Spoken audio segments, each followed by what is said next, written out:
Hello, everyone, and welcome to our webinar. My name is Joy Banks, and I am the Executive Director of the Council of State Archivists.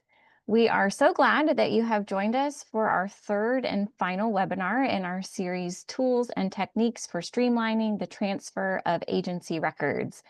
In today's session, we'll be exploring the use of AI assistance for archival transfers and records curation. And we'll go to the next slide. CoSA is delighted to be partnering with Preservica on this webinar series.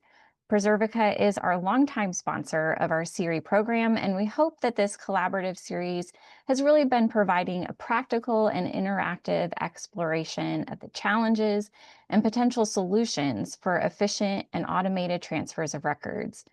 CoSA's mission is to provide leadership to strengthen and support state and territorial government archives leaders and staff in their work to preserve and provide access to government records.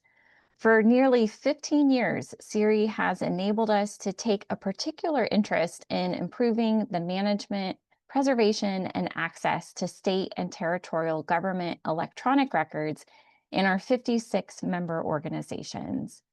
With swift advancements in technology and exponential growth in electronic records creation, government archives are really poised to be leading the way in implementation of tools and techniques that continue efforts to document government, promote history, and secure rights. Next slide. So in our series, if you've missed them, you can revisit them on our YouTube channel. And as I said, today, we're going to be focusing on AI in particular. Next slide.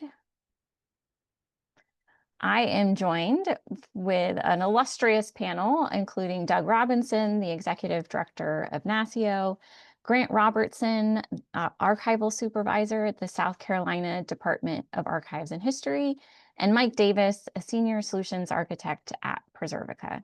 So let me just be the first to thank our webinar planners, our guest speakers, and our generous sponsor, Preservica, who really made all of this possible.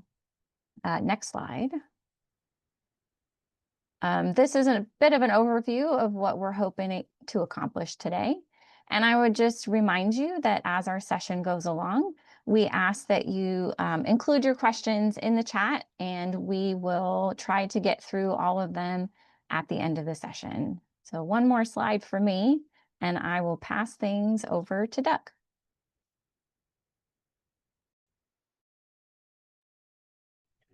Very good. Thank you, Joy, and greetings from NASCIO and from the state CIOs. I think as most of you who are attending today will know, NASCIO, National Association of State Chief Information Officers, and so our association represents the CIOs from the states, all the territories, and District of Columbia. They are all members of the association. So we represent those executive branch IT leaders as well as others within the executive branch that are in IT leadership position. And we host the communities of practice for the state chief information security officers, for the state chief privacy officers, and for the state deputy CIOs. And so that's, I'll give you a good rundown of who we represent across all the states and territories. I'm going to provide today really a high-level overview of state actions and current state status around AI, particularly generative AI in state government. AI has been used in the states for decades, but we've obviously become extremely interested and focused on generative AI and really now agentic AI within the states. I start with the NASCIO Top 10. This is something we do every year. It's a forced choice ballot that the state CIOs are provided, and they are asked to really look forward for the next year for their high priority strategies and management agenda from their position. And this is the 2025 version of that. And I will just highlight, of course, that artificial intelligence moved very rapidly up into the number 2 slot from not being on the list at all in 2022. And here we are in 2025, and it's close to cybersecurity, which has been the perennial number 1 priority for state CIOs for 12 consecutive years. And we've been doing this since 2006. This is a good I think, landscape of the parties of the state CIOs. And let's dive a little bit and talk about what's going on with AI in the state, particularly around governance and use cases. So next slide, please. Just to give you a quick recap, we've been monitoring state actions on AI. We've done multiple national surveys and studies over the last 3 or 4 years. We have two national studies which will be released in the next few weeks. One is with our partner Accenture, which is a national survey on the use of generative AI to enhance citizen services, and then our annual state CIO survey, which has a major section on AI. So from that and working with our other strategic association partners, this is a really good list of what states have done, and I'll provide you with where we are in the status here in a moment. But we obviously have highlighted the need for AI governance, acceptable, having the responsible and ethical use framework.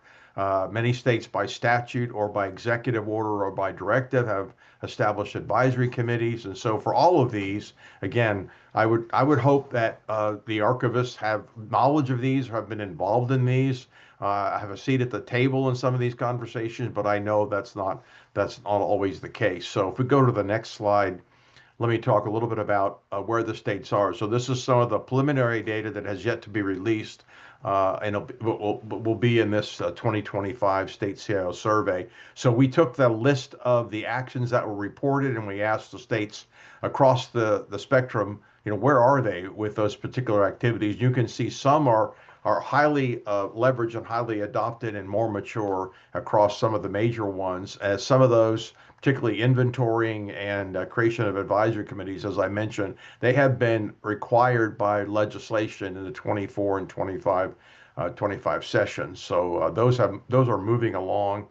I think some of the other areas that obviously need work around data governance, data quality, impact on the operations and workforce. Although we see a high percentage, almost 3/4 of the states providing training today for state employees around AI use.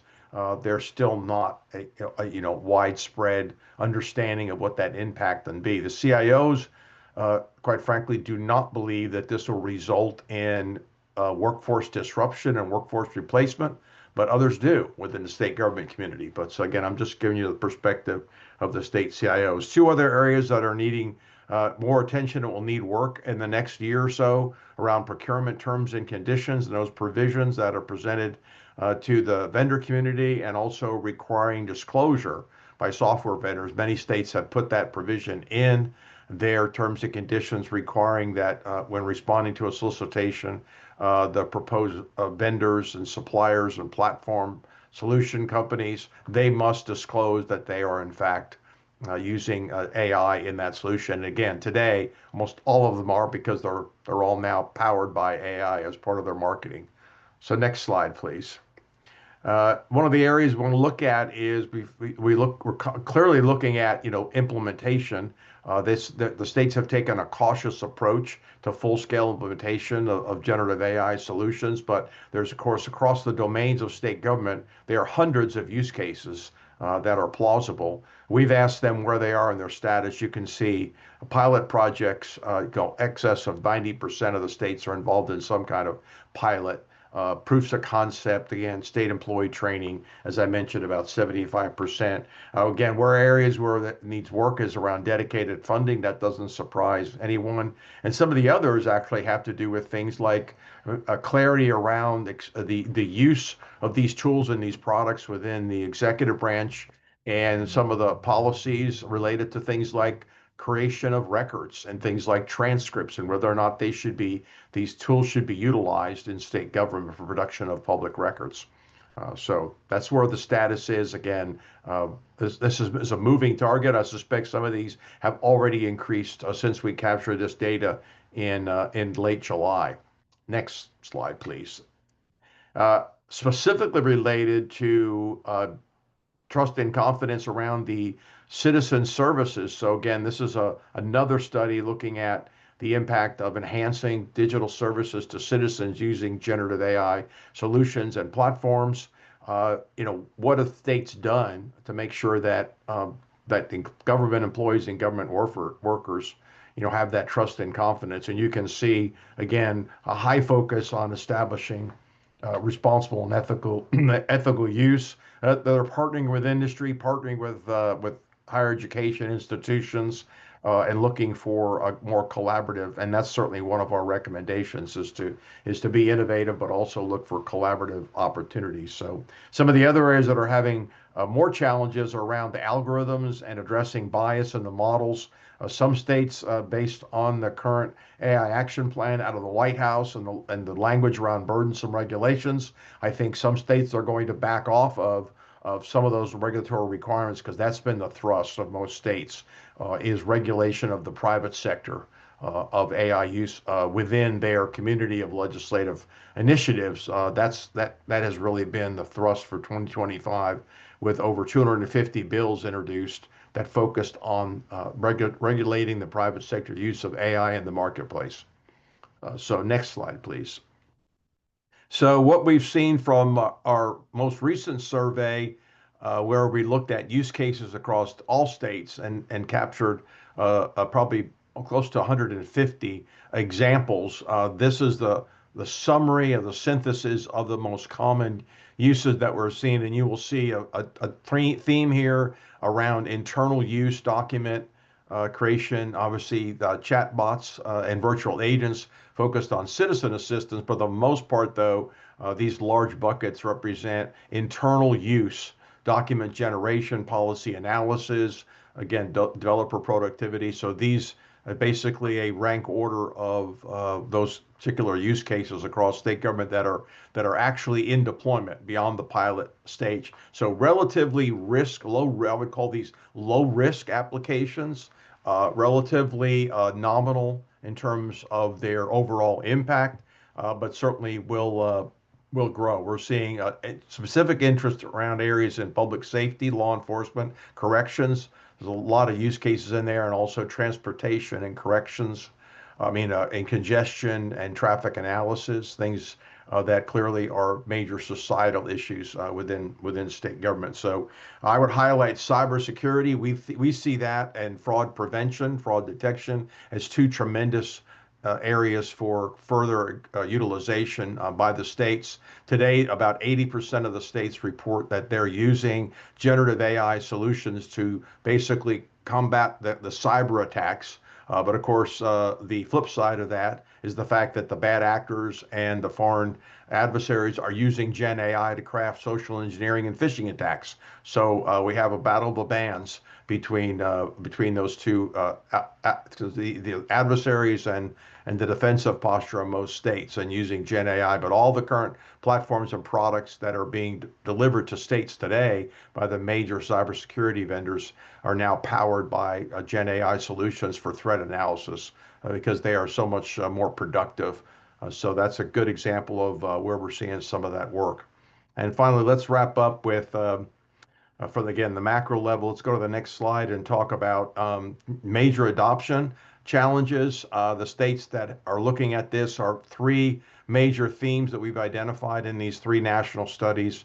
Not surprisingly, lack of strong and robust enterprise governance across the board, decision rights of the agencies, what agencies can do. Many states have very broad directives on what agencies can do, and some have pre-vetting organizations or councils under the CIO that require the agencies to submit their Gen AI proposals through a vetting process, but others do not, and so there's no real strong oversight. We're going to address the lack of data quality for years. That is something that is certainly paramount within the Gen AI space, but something agencies and state government, quite frankly, is relatively immature in terms of addressing that at the enterprise level. And of course, I mentioned the workforce readiness and skills gap. So in terms of what has come up around records and public records retention and legal issues, there have been a few, but it's again very nascent in this area. One are states that have begun to prohibit the use of transcription services on platforms like this, Zoom and Teams and others that provide automated AI assistance to do transcriptions, because that they believe that that's not the fundamental intent and the public purpose is to have a full verbatim verbatim transcriptions. So many lawyers and state government attorneys, general counsels have advised states to not use those tools, even though they are obviously high productivity. And the other is the discussion, and again, this is only a small number of states, are what is the status of AI interactions, AI prompts, and AI outcomes from the standpoint of a public record, and should it be retained? Clearly, in most states, it would be determined to be a public record. The question is, do the prompts need to be maintained? Is it a full life cycle? And some states have already issued guidance, 2 or 3 of them, that have come out and specifically said that the AI prompts must be retained along with the interaction as a public record. Again, how it fits into the retention schedule depends on what type of records already been defined. But certainly that's something that many states are not looking at in terms of retaining the prompts that generated the interaction and the result. So let me end with some of the next slide, which is really the recommendations, and I'll end here, and you can review these. These are some of the recommendations that have come out of our generating opportunity report that we issued late in 2024, and it's really around states using generative AI and being given them flexibility. Again, strong governance. Some of the gaps that we're seeing, particularly in the states, that these our recommendations simply focus on trying to close those gaps, be incremental, but obviously try to promote innovation and explore these opportunities as opposed to simply shutting them down. And we're seeing most states that are taking that posture with Gen AI today. So a lot of opportunities here, and certainly great productivity enhancement, but there comes with commensurate risks that have to be addressed. So I'll end there, and I appreciate any questions you might have, and let's move it back to Joy. Thank you.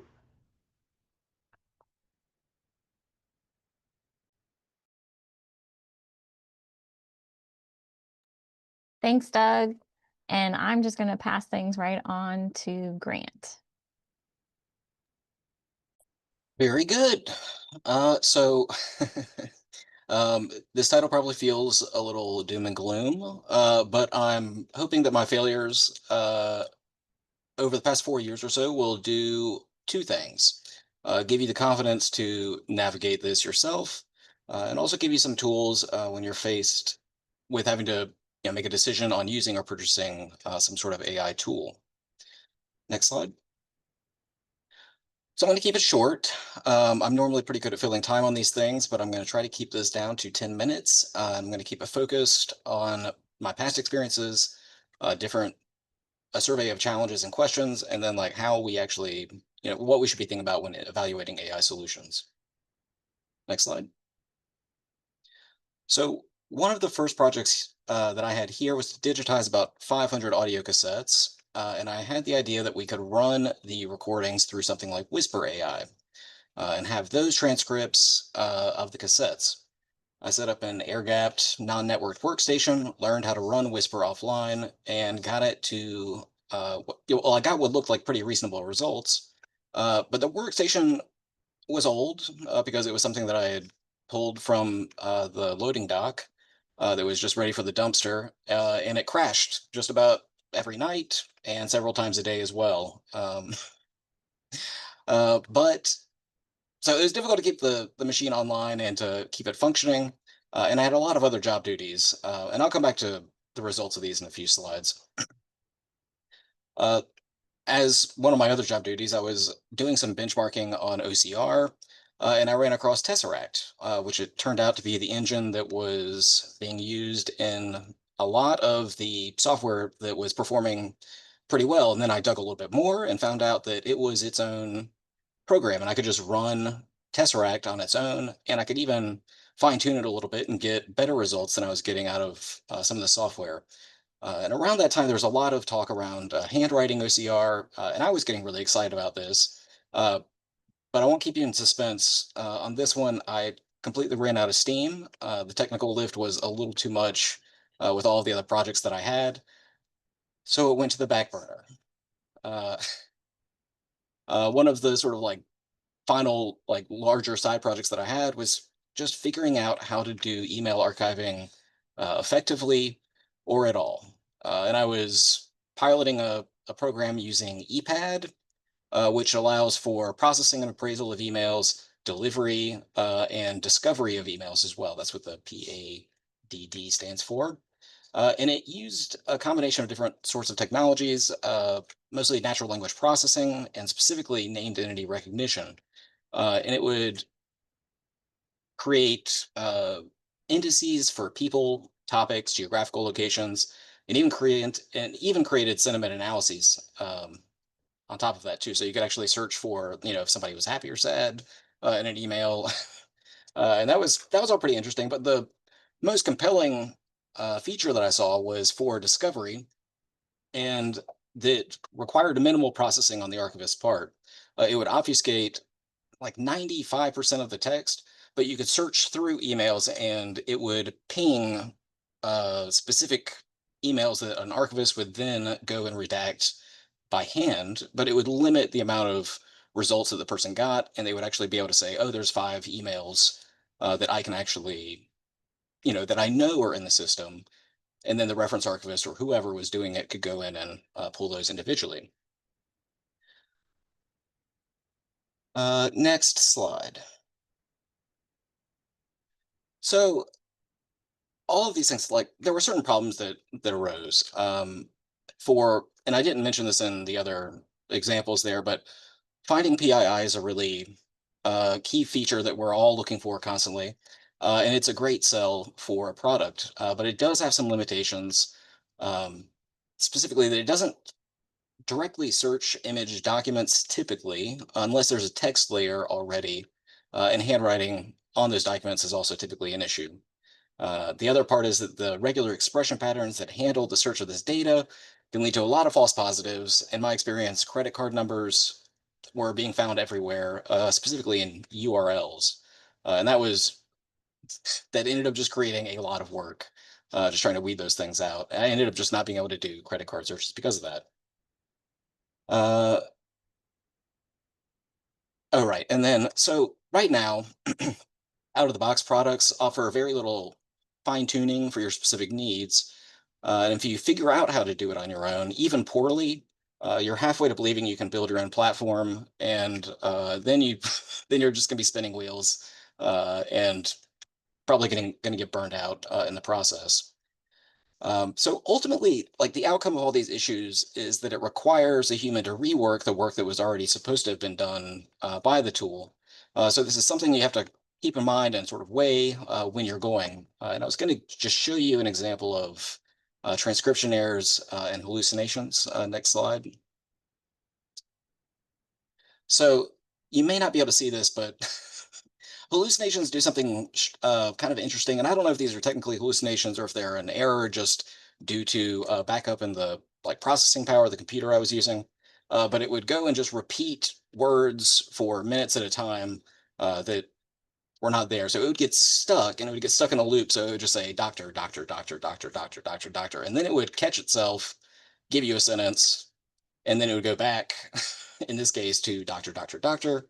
And I can't remember what the other, Mr. Mayor was was another one from that set. So these can be kind of funny, but ultimately it's pretty aggravating. Next slide. So there's a couple of different, so those were some technical issues, but then there's also some production issues as well. And the first is, how are you ensuring that the output is good and also correct? So you have to set up some kind of auditing process. Next, even if a solution is fully integrated into an existing software, there's almost certainly going to be an impact either upstream or downstream from it. Either it's going to be able to do the work really quickly and you need to fill that, or speed up the process before you to ensure that you're actually doing this effectively, or somebody downstream is going to end up getting a lot more work that they weren't expecting. There's also nested software licenses, which is, I don't know if you've ever tried to read software licensing in the past, but it is complicated, and there are many different flavors and varieties, and all of these things are built in a mesh of software, so there are compounding and nested licenses associated with it. Data privacy and protection. Processing is messy, and services that are free are often free at the expense of giving of you giving companies mountains of data about your operations. So like, be sure that you read the terms of service and understand all the processing and data processing that happens on their server, on other people's servers. Alienation, this is something that I don't see talked about a lot, but when you set up these automated solutions, it has the potential for removing you from being an authority about your work, as well as the impact, good or bad. So if you are having things that are being automated that keep you connected to the work, you might be setting yourself up for failure and not being able to catch things further down the line, and you're not going to be as authoritative on the work itself. And lastly, just be very skeptical of any product that is claiming to solve all of your workflow issues. Again, like, if it's free and they're saying that they can do everything, then you're probably giving them something else. And half the time, it's just, we just need to be careful. Like, I don't see a lot of people, I don't see a lot of companies and vendors saying this, but it is sort of in the back of our head that this is going to solve all of our problems, and we just need to be realistic about that. All right, next slide. So when we're actually evaluating these things, keep some of these things in mind, specifically like in relevance. What problem is this actually solving?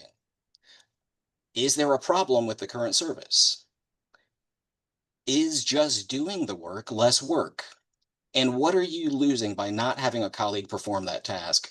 Like, for reference specifically, if our reference archivists are not familiar with the collection, and if we're just having a bot, like a chat bot or something, automate those responses, we are losing the sort of research and the exercise that goes into actually being an archivist and knowing our collection well. Next slide.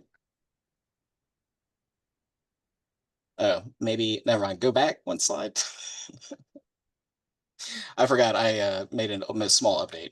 So on the cost, what additional costs are being incurred with this service? What is the impact to your workflow? Does it require rewriting documentation or policy? In terms of privacy, do you have a policy for third-party processing or sensitive data? Where is the data being processed? How many data processors are in that chain? And if there's some kind of breach or event, do you have a mitigation plan? Now, I'm going to wrap all this up with 3 takeaways. First, ask questions. Ask vendors about your concerns around privacy. You don't have to be a jerk about it, but let them do their job. But vendors aren't your only stakeholders. Ask your colleagues if this is something that would really improve their work, and ask yourself if you're ready to even undertake ownership of this feature. Secondly, don't automate processes that connect you to the work. Stay connected. You need to ensure that there are feedback loops so that you can audit the results, get feedback from your patrons or stakeholders if something isn't working. But more importantly, you still need to be able to do your job as an archivist and know where and how to get researchers what they need, all while ensuring the preservation of the collection. Thirdly, make decisions intentionally. Be thoughtful about whatever you decide to do. If you're feeling pressured to make a decision, set a date for making a decision and use that time to gather the information you need. Consult with your technology team and the larger organizational IT department for their inputs if necessary. And a secret fourth thing, if you're a member of CoSA and want to be involved with SERI, join a relevant working group like Archivists Do Code, or the Preservica Users Group, or the Tools and Resources team. And if you don't have those skills, join one of the other education-focused working groups. And if you're not in CoSA, and maybe you're not eligible to be in CoSA, find a professional organization that's relevant to you, to your field and your interest. Listen to your colleagues, talk about your concerns and problems, and start building solutions together. Thanks. Thanks, Grant. Before we advance this slide, I just wanted to say thank you to everybody for joining today. It's been an insightful session, and also I wanted to say thank you to CoSA and SERI specifically for all the great speakers from the series, and of course to Joy and Becky for making the series possible. We're proud to have had the opportunity to work on this series. I just wanted to briefly share some of the insights and feedback of the use of AI by the archival community that we've been gathering from our various global and US user meetings over the summer, and some of the AI tools that Preservica is working on with the view of adding them to the discussion on AI. I just got back this morning from SAA in Anaheim, where there was a lot of talk of using AI safely, especially for repetitive tasks and tackling digital backlogs with limited resources. We definitely look forward to discussing AI use in more detail at our user workshop at CoSA at the conference in Salt Lake City at the end of September. So we hope you'll be attending. Next slide, please. So this slide is a simplification of the guiding framework of the way we're thinking about AI. Essentially, our AI innovation team are focused on enabling our customers to get more done and add value to their archives by safely applying AI tools to core archival tasks, from transfer to access. You can see some of the benefits, but also we have principles and product capabilities to ensure that AI assistance is applied and used safely. We'll see these clearly laid out on the next slide. And as Doug was saying, data quality is key.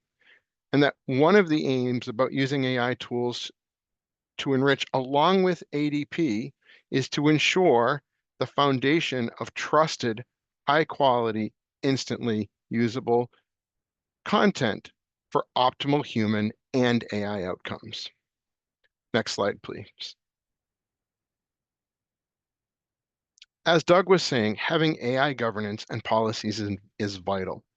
And as some of you will have already heard from our CISO who talked there, we have 10 guiding principles that we're using to develop our AI tools. Many of you have already heard Martin Simpson, our CISO, talk at one of our recent user groups or workshops. So you'll know that human-centered design and beneficence are foundational to the way we've started and how we're approaching AI. And of course, number 10 here, opt-in. Next slide, please. So the good news is that by combining feedback from our users with our AI innovation team and building our governance principles, we're adding a suite of AI assistance and productivity tools over the coming months. Here are just a few.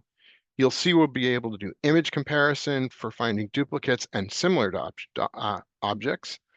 We're going to look at abilities to appraise, control, and standardize metadata, quickly looking for sensitive data for complying with your privacy. And of course, you'll be able to opt in and use those global settings to either use the tools that are included or use your own large language models, depending on what's the right situation for you.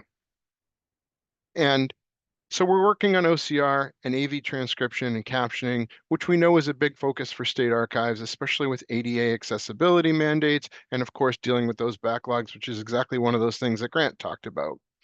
And really, that's a value that we've been looking for out of Grant and his experience and his feedback. Now, in terms of record appraisal and transfer, especially in SharePoint, we've been working very closely with Microsoft to explore how we can use Copilot within Preserve 365 to identify and then transfer records to the archives. Next slide, please.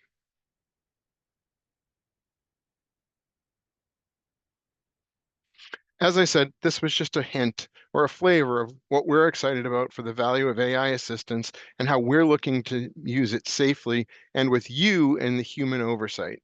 And we're looking forward to sharing a lot more of this detail with you at our user workshop at Salt Lake City. So please come and join us.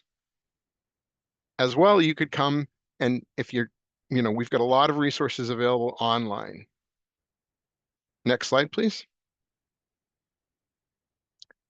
We'd like to invite you as well. We're very close right now. We've started this early Outlook adoption, right? So we're inviting customers to be part of our early access group as we're building out Microsoft Outlook archiving.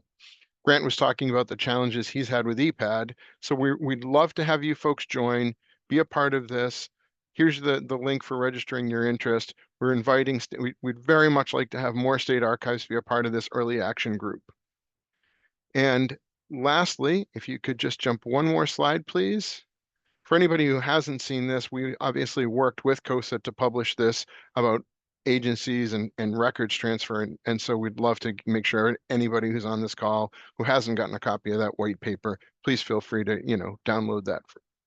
And with that, Joy, I'd love to hand it back to you for questions and thanks. Great. Thank you, Mike, Grant, and Doug for your presentations. I know I always learn quite a lot when I listen to any of the three of you, and you did not disappoint again today. A lot of links have been dropped into the chat with some of the resources and ways that you can connect with CoSA and explore some of NASCIO's reports. So I hope that you'll take advantage of those. As you think about the questions that you might have and add them to chat.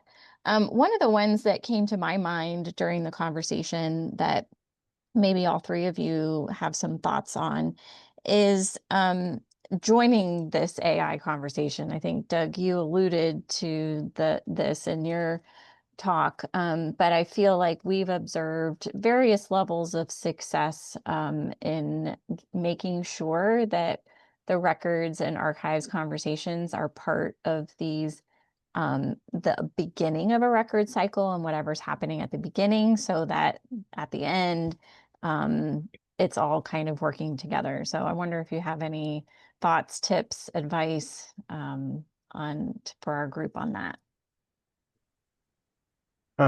Yeah, well, I think this is a continuing challenge with the archivists as well as a number of other communities of practice within state government and professionals, as though they are not included in that. And you will see almost without fail, almost all of our policy recommendations involve collaboration and reaching out, whether it's in some cases, the chief privacy officers, they are in the same boat, right? And many of them have been given fairly significant responsibilities in working on their AI policies, but they aren't often asked to come to the table when there's discussions about this. And certainly, we have been saying this for a number of years. General counsel, procurement officials, right? When these major policy, what I'll call kind of whole of state policy discussions for the executive branch are taking place, there needs to be a broad constituency involved in that, particularly from that records creation and the full life cycle, electronic, records management. We would have been able to address some of these issues early on a lot better than trying to deal with the delta that occurs, end of state. And we've had those conversations recently with the report we did last year on data quality. And, we found, again, a pretty significant gap between the utilization saying, that 90+% of the CIOs, think that data quality is either important or up to very important, and data governance over, adoption of Gen AI, that they've got to be considered, but only less than 20% of the states, so just that's 10 some states, handful, are actually doing anything around data quality at the enterprise level. It's left to the agencies, and it's often, really something that really is not sustainable for the most part. I think we see the same thing in the archival world, right? In records management world, where they're not having the same level of attention. They don't get the the overall kind of respect to be included in those conversations. So I think it's just continued to be something that has to be reinforced and reinforced, because we see it on a regular basis. Uh, the the overall maturity of a number of critical, what I would call business processes across the states, continue to be a challenge. And Gen AI adoption has simply accelerated those, and have more states kind of look at that and say, well, we really haven't addressed this from a maturity standpoint. We're very immature in dealing with X, and the pressure to adopt Gen AI is simply increasing that, and they really need to have a chance to go back. So, when you look at the patterns of success across the states with the approach of their technology governance, they're fairly consistent around having, an enterprise architecture, an applications architecture, having governance, having they practice enterprise portfolio management, and the other patterns of success is that it's a very collaborative environment, inclusive of all of the experts, because many of these discussions are not about technology, right? They're about overarching governance. So this is obviously a message we will continue to deliver on kind of the overarching business relationship management that's needed within state government. So long answer, but it's a complex issue, and many of the reports that we've written about this on collaboration and BRM and everything, those are all available on the NASIO website. So there's no paywall, there's no membership constraints there. So if any of the CoSA members in the states would like to look at those, you can certainly find those on our website. Yeah, I know that we've shared them as they come out, and I'm glad that you shared that statistic about the disconnect there between management that thinks their data is just the best thing ever, and the practitioners who are like, well, actually, no, it's not. Yeah. I think that will speak to the hearts of this audience today. Yeah. Grant, Mike, I don't know if you had anything to add. I just was going to say quickly, you know, when we get that opportunity to talk to CIOs, we remind them that the archivists and records managers bring a crucial piece of expertise to the table that actually assists them with those strategic objectives, and that collaboration really is important. And the other thing I'm just going to remind records managers and archivists is that perfect is the enemy of better. And that's something we heard a lot at our user group the other day. And that is that if you're striving for perfect, AI is not going to give it to you. But if you are willing to adopt better, you're going to be able to see some real progress. And that's just a mindset that you have to do. That's why we say everything needs to be human centric and, you know, really controlled by people, because it's not going to be perfect. I hope that's helpful. And Joy, I was hoping I would remember what the question was before you got back to me. But Well, how would you, especially as somebody who is an archivist, Grant, how do you get into the conversations? How do you find success in collaborating with your technology peers and making sure that the voices of archivists and records managers are heard?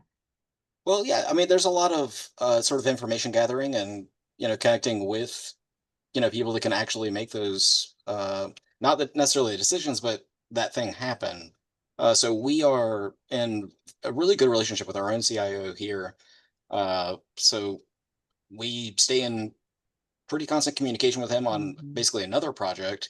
But I'm really hoping that's setting the stage for us to have a broader conversation and helping us work with him to set better governance, better guidance for state agencies here as well. So I think just keeping an open line of communication, not being scared, that you're just going to get shot down immediately, leaving it open, but also understanding that you might not get the answer you want, but hopefully that person will want to work with you to solve the problem that you've identified. Yeah, I think that's a really good perspective, Grant, and I think it's something that we talk about a lot within the CoSA spaces is that you are the experts in this. I think sometimes there is a tendency to wait for someone else to tell you what is to be done, but you are on the cutting edge of this work right now, and own the expertise that you have as practitioners, as those people who are in the government, especially providing that last step to access in a lot of instances, and take that space. So I think Grant mentioned some of our groups, and they're, I think, good spaces to join if you are feeling doubtful that you are an expert in your field. You are, we'll tell you. I don't know if this will make you feel better, but we convened our leadership summits the end of July. We had the chief privacy officers, the chief security officers, and the chief data officers. And so the universal truths among those three groups are what you're expressing here, is that they felt that we said, what are your major challenges? Well, we don't get the engagement level that we need across the CIO and the enterprise. We don't have the necessary resources to fulfill our duties. We don't have the necessary authority. We don't get respect from the other agencies at the enterprise level. So again, I think that's a consistent theme across a lot of these other disciplines, is that they're not, they don't feel like they're at the table in a lot of cases. But that's some of it just depending on the state as well, in the organizational model they have. But Since the majority of those three groups all report to the CIO organization, they're frustrated as well. So that just give you some sense of it's not different across the other practices that we're working with. Yeah, I think that is hopefully that's encouraging that there is like on the edge of any cutting edge, you're kind of out there all alone. And government does tend to be a little bit more cautionary in its steps forward, but the field is moving so quickly in this area that there is not an opportunity right now to wait, I don't think. And that kind of leads me to one of the other questions that I thought about in some of the conversations and as we were chatting in advance of the webinar. Something that came up is security issues and thinking through, especially some of these free services that Grant mentioned that never are truly free. And kind of pairing that with some of Doug's overview of the legislation and regulations that are being put in place.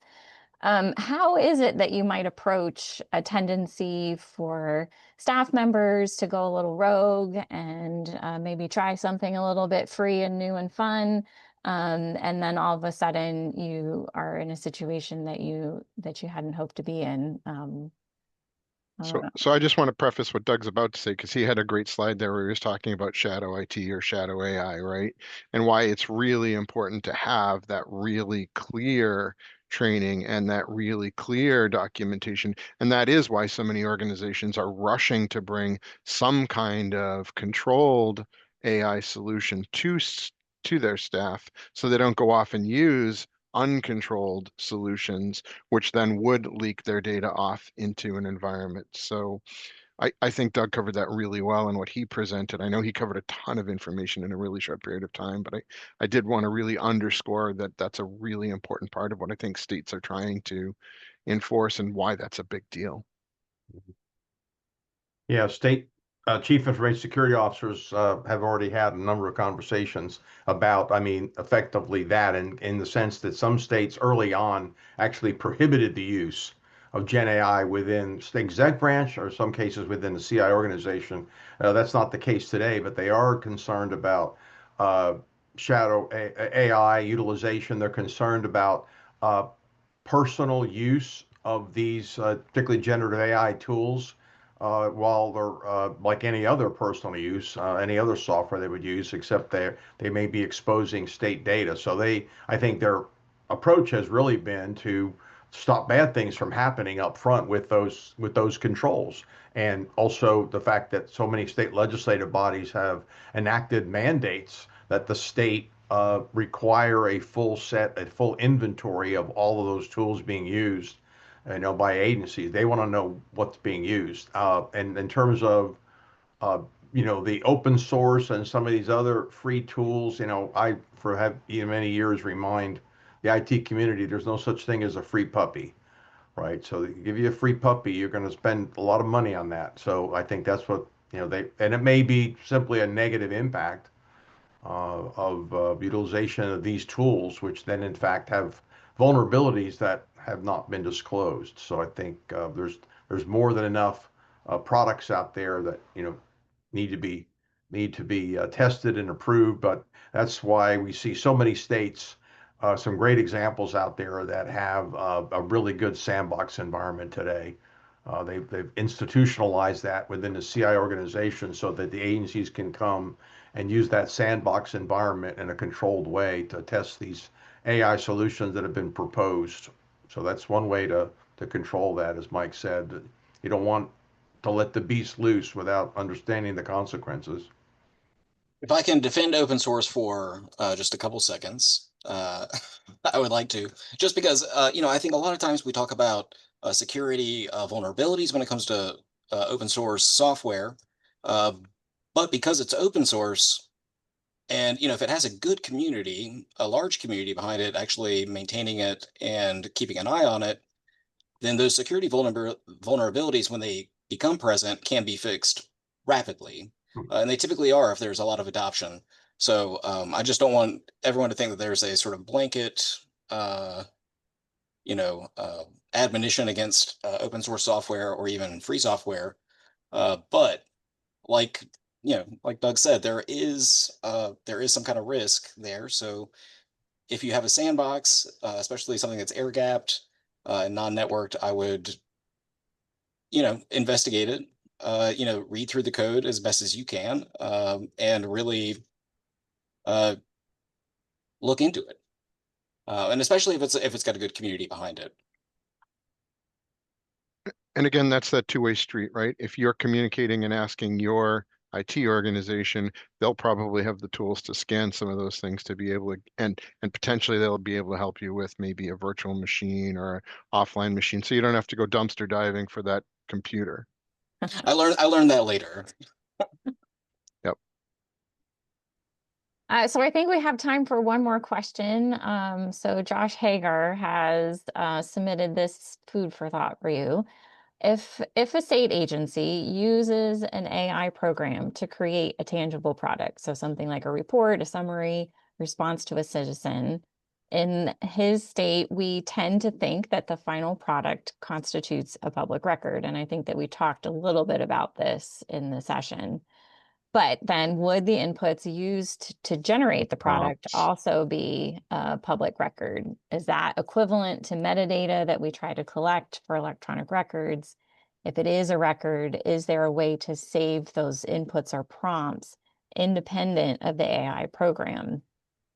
So I'm sure Doug's going to comment on this, right? Because the prompts is part of the record is certainly something that many of the states are looking at specifically and explicitly, right, Doug? Mhm. They are. It has just been, like I said, a small number of states. I'm only familiar with 3.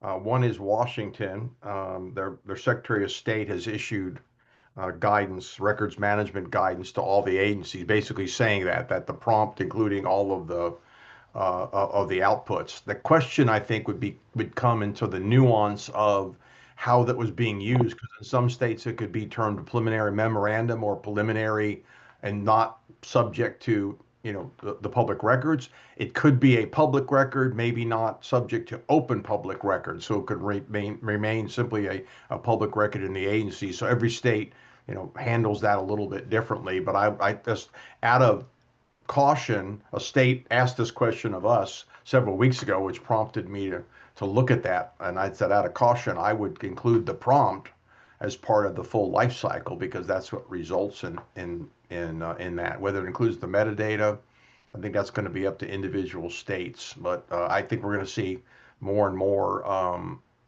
states begin to look at this and issue guidance. Just as a reminder, I mean, I think for the most part, the folks using understand that it could fall under their public records law in their state, but they may not understand, again, that nuance of what it actually constitutes. So that's going to take some time. And I just want to assure people as a vendor that we are looking at potentially capturing prompts as user stories for our responsible adoption of AI. It's not something we haven't thought about, and that's why I said, I've seen those user stories created already, and I know we're talking to states about it. Are you seeing a similar consideration of identification of AI generated records to make note, like, by the way, this report was actually, at least in part, generated through AI? Again, ideally, it should be. And we're seeing that notation and attribution in some work produced by state. But in other cases, it's not. So because it's being used as an assistant, as opposed to, it's not generating original source content. It's reviewing or critiquing or assisting, and some don't feel it's necessary to provide attribution to Well, that. So, some of the guidance we've gotten from SERI was about how do we, indicate the tool as well as the confidence level as some of the output too. So yeah. I know Mhm. we really appreciate that guidance from SERI. Yeah.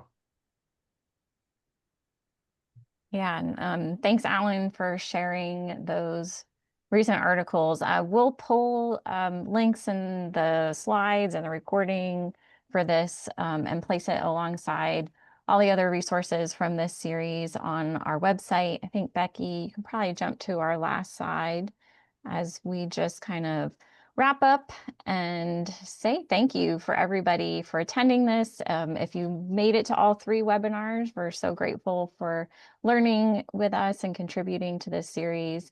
As always, you can reach out to any of us. We're always welcoming everybody in our CoSA community. Thanks to Doug, Grant, and Mike again for your contributions to this webinar. I really do think that it will continue to be top of mind for a lot of us for quite some time now, as we see the landscape of this whole field changing a bit in light of AI. So with that, friendly reminders about CoSA's annual meeting coming up next month. Our room block is expiring next Wednesday, so if you've not yet registered and gotten your room, we encourage you to do so.